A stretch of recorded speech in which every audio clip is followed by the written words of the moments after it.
Listen. Lahat tayo. Lahat ng mga bagay na yun, iniisip natin that those are all wasted years. But, sabi sa book of Joel, chapter 2, verse 25, I will restore to you the years that the swarming locust has eaten. That is the promise of God for us. Ano man yung mga pinagdadaanan mo, hindi kaaya-aya, hindi maganda, mga maling desisyon na nagawa mo sa buhay mo. Na nasaktan ka, nahirapan ka, nabigatan ka, umiyak ka. Sa tingin mo, those are wasted years. But sabi ng Lord, I will restore to you the years that the swarming locust has eaten. I will restore to you the years that are wasted. Amen. Pag ikaw pumunta kay God, pag ikaw lumapit kay God, all the years na akala mo na sayang lang, He will restore it to you. 10 taon kang naghirap, but if God decide to restore to you, kahit sa isang buwan, He will restore to you all the things na gusto mong makamit sa buhay. 20 years mong inantay yung partner mo. But if you follow the Lord, He can restore to you those years na nagantay ka. The crawling locust, the consuming locust, and the chewing locust, my great army which I sent among them. Palakpakan natin ang Lord. Palakpakan natin ang Lord. That is the promise of God. Na pag ikaw lumakad in the will of the Lord, He will restore all those years na nasayang. Iniyakan natin. Nasaktan tayo.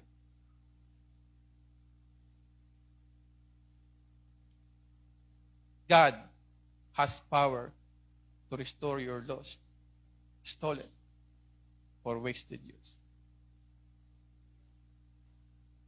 Kailangan mo lang lumakad ayon sa purpose ng Lord sa buhay mo. Last points. Know your purpose. Walk purposefully.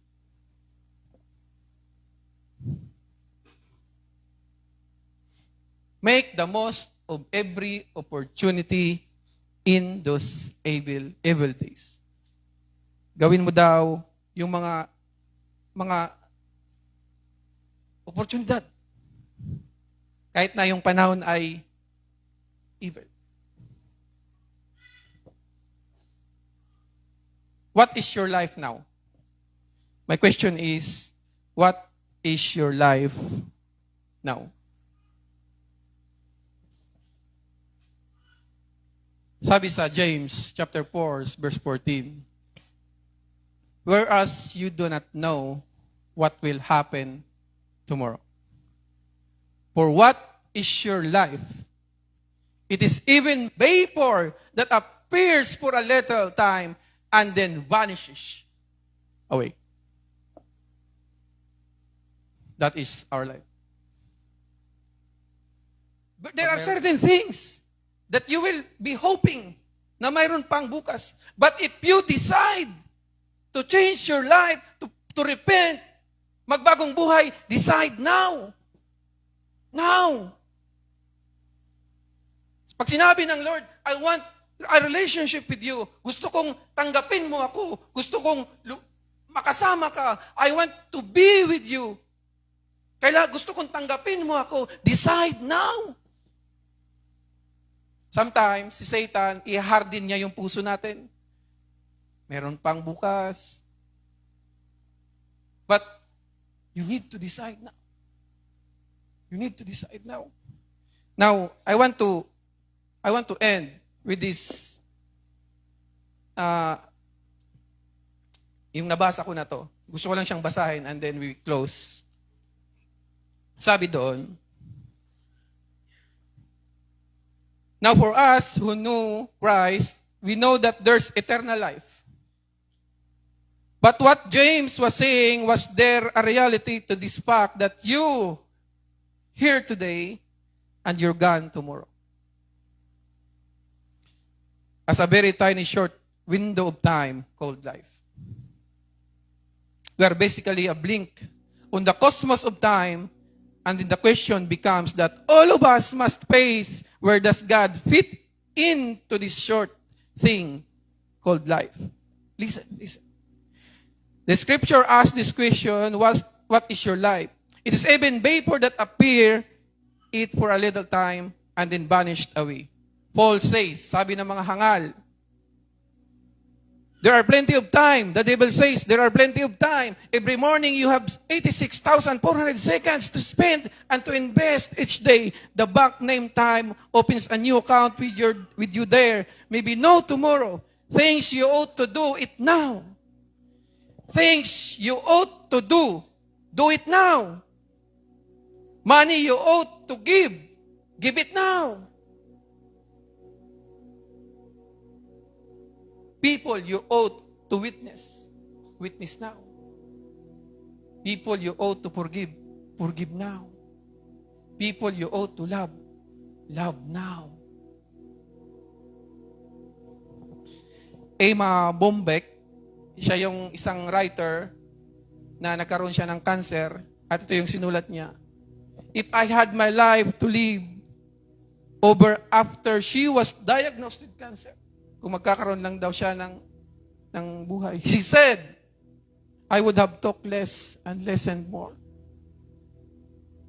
I would have invited friends over to dinner, even if the carpet was stained or the sofa faded.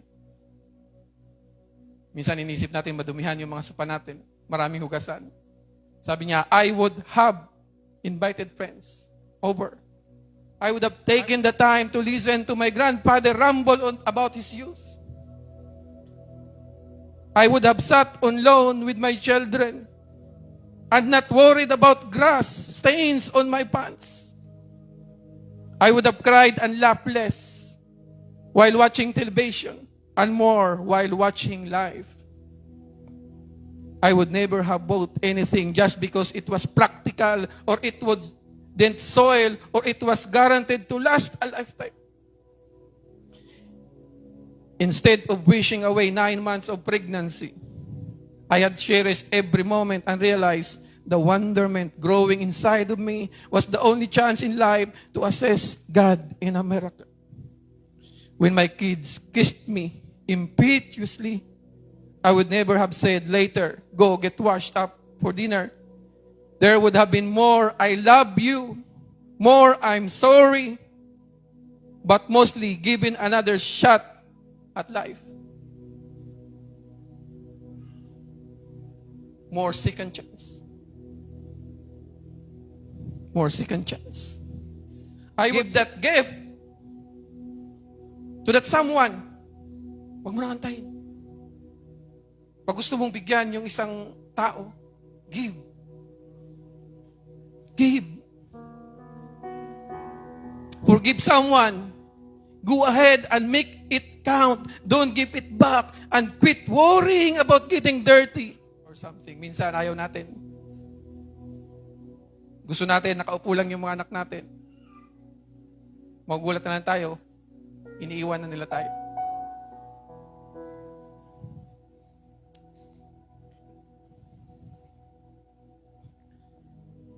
Just relax. Just relax. That we learn too late. That we should have known so early. Maraming mga bagay na late na nating natututunan when we should have learned earlier. Because of our wrong decisions. But God give you the wisdom. God give you the wisdom. Loving your children and enjoying a good book and tell them enjoy the simple things that doesn't cost a lot of money. Enjoy the simple things. Subukan natin maging masaya sa mga simpleng bagay. Because hindi natin alam kung mayroon pa tayong bukas. So, what is your life? What is your life? Listen. It goes quick. Doesn't it? I know you sound old when you talk about how fast life is and how quick our kids grow. Sa ating mga nanay, mga OFW, magugulat na lang tayo, malalaki na yung mga anak natin. The kids grow up, so since life is uncertain, since life is brief, since you only have one life, you better not waste it. You better not waste it.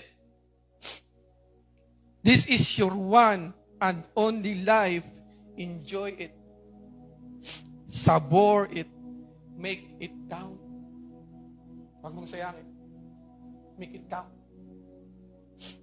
Solomon says, life is short, so give it your all. The Bible says, life is just like a vapor. It appears a moment, poof, it's gone. Solomon says, whatever your hand finds to do, do it with all your might, for in the grave, what are you going to do? Wala ka na magagawa if you are in the grave. We don't know how long we have to live. None of us, only God knows.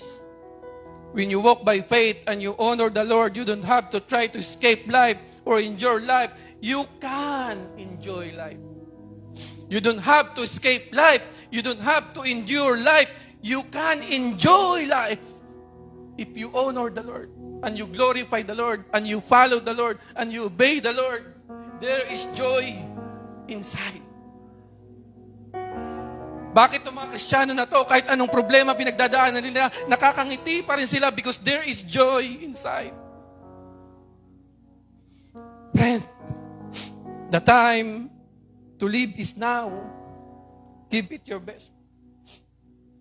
Give it your best. What if one of the most powerful things you could do as a follower of Christ for you, for others, was to wake up every morning and preach joy to yourself. You preach it to yourself. When you wake up in the morning, you preach it to yourself. I am joyful because the Lord is with me. Lord. Today is the day that the Lord has made. He is good and He gives good gifts. So even if today is not great in terms of your circumstances, kahit na ngayon, meron tayong mga pinagdadaanan. Meron tayong mga problema. Meron tayong mga difficulties. We have pain. Meron sa atin dito nasasaktan sa mga oras na to. Nabibigatan sa mga oras na to. Nahihirapan sa mga oras na to. Mayroong sakit sa mga oras na to.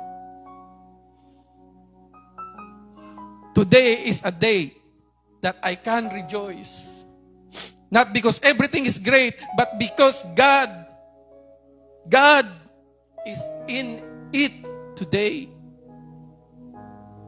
Because God is in you. We should spend more time enjoying the good things from God and less time obsessing on the bad things of the world.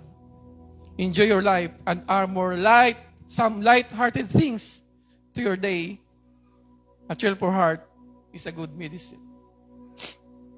Today is all that you have to be able to do whatever God has called you to do. Today is the most important day of my life. Sabi mo, today is the most important day of my life. Yesterday, with its success and victories, struggles and failures, are gone. Lahat ng mga pinagdaanan natin, they are gone. Huwag na nating balik-balikan. Today is the most important day na meron ka sa sarili mo ngayon.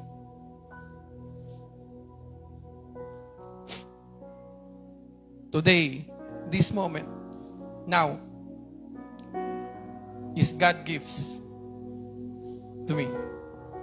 Sabihin natin sa mga sarili natin, sabay-sabay natin sabihin, today, this moment, now, is God gives to me.